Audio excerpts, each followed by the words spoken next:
ታንክና መድፎ ድሮንና ጀቱ ጀነራል መሐመድ ተሰማና ፊልድ ማርሻል ብርሃኑ ጁላ ያላሸነፉንን አረጋ ከበደና ማይካቸው አያሸንፈንም ይላሉ። ላለፉት ሁለትና ከዛ በላይ ዓመታት በዱር ገደሉ በከተማ ገጠሩ በተደረገው ውጊያ ፍንክቻ ላለ የፋኖ ኃይል በፕሮፓጋንዳ ማሸነፍ አይቻልም ይላሉ። በእርግጥ ሸማቂ ኃይሎችን በፕሮፓጋንዳ ማሸነፍ አይቻልም ወይ? ባለም አቀፍ ተሞክሮ ዳሰነዋል። ሸማቂ ኃይሎች የሚፈሩት የውጊያ ስልት ጥቁር ፕሮፓጋንዳ አይደለምን? ምላሹም በዘገባው ተካቷል። አስረስ ማረ ዳምጤ ከሰሞኑ በአማራ ክልል የሚካሄደውን ህዝባዊ መድረክ ተከትሎ ተከታዩን መልእክት አስተላልፈዋል። ዝግጅት ክፍላችን ሳይቀንስ ሳይጨምር ወደ እናንተ ወደ ውድ ተመልካቾች ያደርሰዋል። ከተላላኪነቱ ቢሆን ትንሽ የድርጅታዊ ይዘት የነበረው ብአዴን ሙሉ በሙሉ ፈርሶ በብልጽግና ኦህዴድ ድርጅት ውስጥ ከሆነ ወዲህ የአማራ ብልጽግና የሚባለው ስብስብ ቴክኒካልም ቢሆን በራሱ ቁሞ ማሰብ የሚችልበት እድል የለውም። የአማራ ብልጽግና የሚባለው አጠራርም የአማራ ወኪል ያለው በማስመሰል ለአብይ አህመድ ፊሽካነት እንዲያገለግል የሚጠቀሙበት አጠራር ነው። ነባሩ መዋቅርም በፋኖ ተጋድሎች ተበታትነዋል። ያም ሆኖ በየከተሞቹ ህዝብ እየሰበሰቡ የአማራን ህዝብ ትግል ሊያንቋሽሹና ፋኖን ሲረግሙ መዋሉ አልቀረም። ይህንን ተግባር እንደ ፖለቲካ ስራ የሚያዩ ወገኖች አማራ ክልል ውስጥ አገዛዙ እግር እየተከለ ይሆን የሚል ስጋት ሲያድርባቸው እናያለን። ብልጽግና ከዕለት ግርግር ያለፈን ነገር መስራት የማይችል የቀውስ ቡድን ነው። በአዳራሽ ሰላም ፈላጊ የሚመስለው ኃይል ከአዳራሽ እንደወጣ ህዝብን በገፍ የሚዘርፍና የሚጨፈጭፍ ነው። ከዚህም በፊት ብዙ ከተሞች ላይ በድሽቃና በሞርተር ብንበትንበትም ህዝብን አስገድዶ ብዙ ሰላማዊ ሰልፎችን ለማድረግ መሞከሩ አይዘነጋም። በሽማግሌ ስም፣ በሰላም ካውንስል ስም፣ በሃይማኖት አባቶች ስም የተደራጀና ነጋዴዎችም ጭምር የተካተቱበት ከትግል የሚያስኮበልሉ የፖለቲካ ደላሎችም በብዙ በጀት አሰማርቶ ነበር። ዳሩ ግን ምንም ለውጥ አላመጣም፣ አያመጣምም። የአማራን ትግል ማስቆም የሚቻለው የትግሉን አጀንዳዎች ለይቶ ተግባራዊ ምላሽ በመስጠት ብቻ ነው። እነዚህ ጥያቄዎች ደግሞ አገዛዙ የቆመበትን የቀውስና የሽብር አመፅ የሚሰባብሩ ስለሆኑ አርቆ አሳቢነትንና ህዝብን ማስቀደምን ይጠይቃል። አብይ አህመድ ዝግጁ አይደለም። የተሰባበረው የብአዴን መዋቅር ደግሞ ቴክኒካልም ሆነ በፍላጎት ደረጃ ይህንን አጀንዳ ሴት ለማድረግ የማይችል እንደ ፖለቲካ ድርጅትም ሆነ እንደ ክልል መንግስት ወይም እንደ ስብስብ መቆም የማይችል ነው። ስብስቡ የቀበሌና የወረዳ መዋቅር የለውም። ባህር ዳርና የዞን ከተሞች አለው። አመራርም ከስርዓቱ ካምፕ የሚያድር ነው። ለደህንነትም ለፖለቲካም ስራ ከጀነራሎቹ ጋር የተጠረነፈ ነው። ደሞዝና ሬሽን አይቀበልም እንጂ የመከላከያው ስታፍ ነው። የታችኛውን መዋቅር ኔትወርክ ስለሌለው አየር ላይ ያለ ፊኛ ሆኗል። በዚህም ምክንያት እንደ ስብ አጀንዳ መያዝ ሆነ ፋንክሽን ማድረግ የሚችል አይደለም። ስለዚህ ከአክቲቪስትነት የዘለለ ሚና የላቸውም። ለዛም ነው አዳዲስ ገዢዎች ሳይቀሩ ከራባት አድርገው ወደ ስቱዲዮ የዘመቱት። የሆነ ሆኖ ለመጪዎቹ በርከት ያሉ ጊዜያት የአማራ ህዝብ ፖለቲካ የሚወክለው ለህዝቡ ነጻነት ህልውናና ህይወት እየከፈለ ያለው የፋኖ መዋቅር ብቻ ነው ይላሉ አስረስ ማረ ዳምጤ። ምስጢራዊ የሽምቅ ትግል አይደለም፣ በማህበራዊ ንቅናቄ የታጀበ የአማራ ህዝብ የህልውና ትግል ነው። መድፍና ታንክ ይዞ ያላሸነፈን ጀነራል መሐመድ ማይክ ይዞ አያሸንፈንም። አረጋ ከበደም ሚሊሻን ከነሙሉ ክብሩ ካድሬውን ከነ ኮተቱ ተሸክሞ ፈቀቅ ያላደረገውን ትግል እናቶችን ሰብስቦ በሚደሰኩረው ወሬ የሚለውጠው ነገር የለም። ይህንን ከላይ የተባለውን በጠቅላላ የሚሉት አስረስ ማረ ዳምጤ ናቸው። ጤና ይስጥልን። ዛሬ የሀገሪቱን የፖለቲካ ትኩሳት ወደ እናንተ የሰቀለውን 4 ኪሎን እንቅልፍ የነሳውንና በአማራ ክልል እየተካሄደ ያለውን የሞሽረት ትግል ውስጥ ወይራነት እየቃኘን ነው። 2016 ዓመተ ምህረት መንግስት በ2 ሳምንታት አጠናቅቀዋለሁ ህግ ማስከበር ነው ብሎ የጀመረውን ዘመቻ ዛሬ ታህሳስ 2018 ዓመተ ምህረት ላይ ደርሷል። ቃልና ተግባር፣ ፕሮፓጋንዳና መሬት ላይ ያለው እውነታ እንደ ሰማይና ምድር ተራርቀው የምናየው እዚሁ ላይ ነው። መንግስት ከሰሞኑ ከጠበንጃ ጠብ አሻገር የፕሮፓጋንዳውን ጠብ ጀምሮታል። የፕሮፓጋንዳ ማሽኖቹ ደግሞ በተለምዶ የህዝብ ሚዲያ ተብሎ የሚታወቁት በተግባር የፓርቲ ሆነው የተገኙት ናቸው። በእርግጥ በዓለም ላይ ነፃ ወይም ፕሮፓጋንዳ ይዘት የሌለው ሚዲያ የለም። የብልጽግና ሚዲያዎች ይዘታቸው ምን ያሳየናል? የመጨረሻ ግብ ምግብ የተከመረባቸው ሆቴል ማስታወቂያዎችን የሚያማምሩ መናፈሻዎች፣ የፋሽን ቁንጅና ቤቶች፣ የአዲስ አበባ መኪኖች፣ ሰማይ ጠቀስ ፎቆች እና ብልጭልጮችን ወዘተ እያሳዩ የአማራ ክልል ህዝብ እያወያዩ ሰላም እየመጣ ነው፣ ሰላምንን እያሉ ናቸው። በቲቪ መስኮቶች የሚያሳዩት በሱፍ የተጀበኑ ሰዎችን፣ የወዙ የካድሬ ፊቶችን፣ የስፖርት ጨዋታዎችንና ቢዝነሶችን ወዘተ ሆኗል። ምስሎቹ በአማራና በትግራይ በኦሮሚያ ክልሎች ውስጥ ስርዓቱን ለመታገል ወስነው ሁሉንም ነገራቸውን ይቅርብኝ ያሉት ምቾታቸውን ሁሉ ሰውተው አማጺ ቡድኖችን ለተቀላቀሉ ወይም ሊቀላቀሉ ለሚችሉ ወጣቶች ማማላዮች ሆነው እንዲያገለግሉ የታለሙ ናቸው።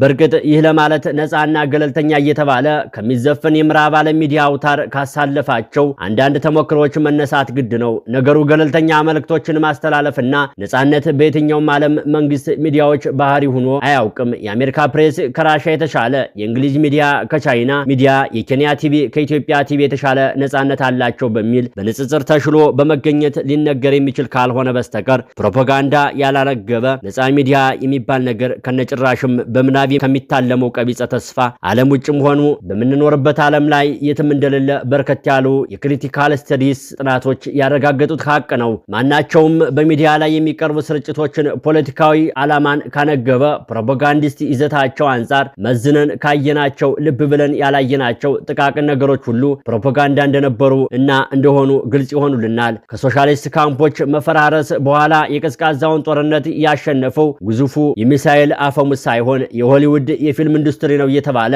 የተቀለደውም ለዚሁ ነበር። በየትኛውም ፊልም ውስጥ እንድትመለከተው የምትደረገው የሆኑ እገሌና እገሌት እየተባሉ ባለታሪኮችን የተዋቡ ፊደልም ይልቁንም አንዳንዶች ፕሮፓጋንዳዊ መልእክት ያላቸው ናቸው። ዛሬ የአማራ ክልል መንግስት በታች በወረዳ ከተሞች እየወረደ ህዝቡን ሲያወያይ ይስተዋላል። የህዝቡ ጥያቄ አንድ ነው፣ አትግደሉኝ፣ ያለበለዚያ ህይወቴን ለማቆየት እዋጋችኋለሁ። እስኪ ወደ መሬት እንውረድ። ዛሬ በአማራ ክልል ያለው ሁኔታ ምን ይመስላል ብለን ስንጠይቅ መልሱ የሚያመላክተን አንድ እውነታ ነው። እሱም የኃይል ሚዛኑ ከቤተ መንግስቱ ይልቅ ወደ ጫካው እያደላ መምጣቱን ነው። እንግዲህ ልብ በሉ፣ ከጥቂት ዓመታት በፊት ፋኖ የሚባለው ስም በመንግስት ሚዲያዎች የመንደር ሽፍታ፣ ባዳና ባንዳ ተመሳሳይ ነገር ተብሎ ሲጠራ ነበር። ዛሬ ግን ያ ሽፍታ የተባለ ኃይል የኢትዮጵያን የመከላከያ ሰራዊት በገዛ ምሽጉ ውስጥ አምቆ ከተሞቹን ከቦ አውራ ጎዳናዎችን ዘግቶ የመንግስትን እስትንፋስ እያቆራረጠው ይገኛል። ይህ ለምን ሆነ? ይህ የፋኖ ወታደራዊ ታምር ወይስ የመንግስት የፖለቲካ ኪሳራ ውጤት ነው? ነገሩ ወዲህ ነው። የፋኖ ኃይሎች አሁን ላይ የምናያቸው እንደ ተራ አማጻን አይደለም። የውጊያ ስልታቸውን ስንመለከተው ከሽምቅ ውጊያ አልፈው ወደ መደበኛ ውጊያ እየተሸጋገሩ መሆኑን የሚያሳዩ ምልክቶች ሞልተዋል። እስኪ አስተውሉት። በጎጃም፣ በጎንደር፣ በወሎና በሰሜን ሸዋ የሚንቀሳቀሱት የፋኖ ኃይሎች ቀድሞ የነበራቸውን የመከላከል ቁመና ተቀይረው ወደ ማጥቃትና ቦታ የመያዝ ቁመና ተሸጋግረዋል። መንግስት በከተሞች ውስጥ ካምፕ ሰርቶ ከመቀመጥ ውጭ በገጠሩ የኢትዮጵያ ክፍል የነበረውን አቅም ሙሉ በሙሉ አጥቶ ቢባልም ማጋነን አይሆንም። ይህ ደግሞ ሎጂስቲክስ፣ ስንቅና ትጥቅ አቅርቦት የመንግስትን እጅ ጠምዞ የያዘ ትልቅ ወታደራዊ ኪሳራ ነው። ታዲያ መንግስት ዝም ብሎ እያየነውን? በፍጹም አይደለም። እዚህ ላይ ነው እንግዲህ የመንግስትን የመጨረሻ ካርድ የምንመለከተው። እግረኛ ጦሩ በህዝብ ማዕበልና በፋኖ ተመቶ ሲሸሽ 4 ኪሎ ያሉት ሹመኛ አማራጭ ያደረጉት ሰማያቸውን ነው። አዎ የድሮን ጦርነት ወዳጅ። ይህ የድሮን ውጊያ ወታደራዊ ኢላማን ከመምታት አልፎ የህዝብን ስለልቦና የመስበር የሽብር ስትራቴጂ ሆኖ እያገለገለ ነው። በወልዲያ በባህር ዳር ዙሪያና በገጠር ቀበሌዎች የሚዘንቡ የድሮን እሩምታ ፋኖን አዳከመው ወይስ አጠናከረ የሚለው ጥያቄ መልሱ ግልጽ ነው። በመንግስት ድሮን ጥቃት ንጹሃን በሞቱ ቁጥር ህዝቡ ወደ መንግስት ከመጠጋት ይልቅ ለፋኖ ኃይሎች ልጆቹን መርቆ እየሰጠ ነው። መንግስት በሰማይ የሚያሸንፍ ቢመስለውም በምድር ላይ ግን የህዝቡን ልብ ለዘላለም እያጣው መጥቷል። ጉዳዩን ይበልጥ ውስብስብ የሚያደርገው ደግሞ የፖለቲካ ገጽታ ነው። ቀደም ሲል አደረጃጀት የለውም መሪ የለውም እየተባለ ይተች የነበረው ፋኖ ዛሬ በዝምታና በስራ የፖለቲካና የወታደራዊ መዋቅሩን እያጠናከረው መጥቷል። የአማራ ፋኖች በተለያዩ ቀጠናዎች ቢሆኑም በኦፕሬሽን ደረጃ የሚፈጥሩት ቅንጅት የመከላከያ ሰራዊቱን ከፋፍለህ ምታ እያደረገው ነው። ይህም ብቻ ሳይሆን የፋኖ የትግል አቅጣጫ ከህልውናው ጥያቄ ወደ ስርዓት ለውጥ ማደጉን የአደባባይ ሚስጥር እየሆነ መጥቷል። ይህ ለጠቅላይ ሚኒስትር አብይ አህመድ አስተዳደር ቀይ መብራት ነው። ምክንያቱም ፋኖ አሁን እየታገለ ያለው ክልሉን ነፃ ለማውጣት ብቻ ሳይሆን አዲስ አበባ ያለውን የፖለቲካ ስርዓት ለመቀየር ጭምር መሆኑን በተደጋጋሚ እያሳየ ነው። ነገር ግን ይህ ሁሉ በፖለቲካ እና በወታደራዊ ትርምስ መሃል ልባችን የሚነካውና እንቅልፍ የሚነሳው ጉዳይ የህዝቡ ሰቆቃ ነው። ይህ ጦርነት በአማራ ክልል ያስከተለው ሰብአዊ ቀውስ በቃላት የሚገለጽ ብቻ አይደለም። ትምህርት ቤቶች ወደ ጦር ካምፕ ተቀይረዋል። ሆስፒታሎች መድኃኒት አጥተው የቆሰሉ ሰዎች በየሜዳው እየሞቱ ናቸው። የኢኮኖሚ እንቅስቃሴው ሙሉ ለሙሉ በሚባል ደረጃ ተሽመድምዷል። አንድ ሙሉ ትውልድ ያለ ትምህርት፣ ያለ ጤናና ያለ ተስፋ እያደገ ነው። ይህ ትውልድ የመግደል ያህል የሚቆጠር ታሪካዊ ወንጀል ነው። ታሪክስ ይህንን ይቅር ይላልን? መንግስትስ አገር እያለማ ነውን? የገንዛ ህዝቡን በረሃብና በድሮን እየቀጣ እንዴት መቀጠል ይቻላል የሚለው ጥያቄ ማንኛውም ጤነኛ ሰው የሚያነሳው ነው። ወደ ማጠቃለያው የመጣን እንደሆነ አንድ የምንገነዘበው ሀቅ ቢኖር የዚህ የጦርነት ፍጻሜ በጠመንጃ አፈሙዝ የሚወሰን አለመሆኑን ነው።